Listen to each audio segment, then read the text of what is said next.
கோவை மாவட்டம் மேட்டுப்பாளையம் அருகே ராபிஸ் நோய் பாதித்த 15 வயது சிறுவன் உயிரிழந்திருக்கிறார். இது தொடர்பான முழு விவரங்களோடு இணைகிறார் நமது செய்தியாளர் கார்த்திக். வணக்கம் கார்த்திக், அந்த சிறுவனை எப்போது நாய் கடித்தது, தொடர்பான விவரங்கள்? வணக்கம். கோவை மாவட்டம் மேட்டுப்பாளையம் பகுதியை அடுத்த காரமடையை சேர்ந்தவர் மதிகிஷோர். இவர் 15 வயதுடையவர், 10ஆம் வகுப்பு படித்து வருகிறார். கடந்த 10ஆம் தேதி இவருக்கு காய்ச்சல் மற்றும் உடல்நிலை மிக மோசமாகி தனியார் மருத்துவமனையில் சேர்த்திருக்காங்க.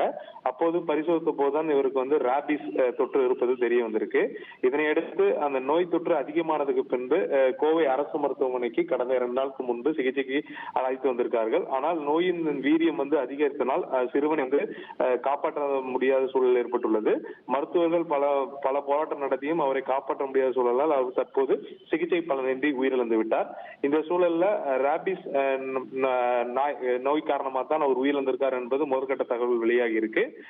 நாய் கடித்தது குறித்து விழிப்புணர்வு இல்லாத காரணத்தால் இந்த நோய் முற்றி அவர் உடல் முழுவதும் பரவியதால் இந்த உயிரிழப்புக்கு காரணம் என்று தெரிய வந்திருக்கு.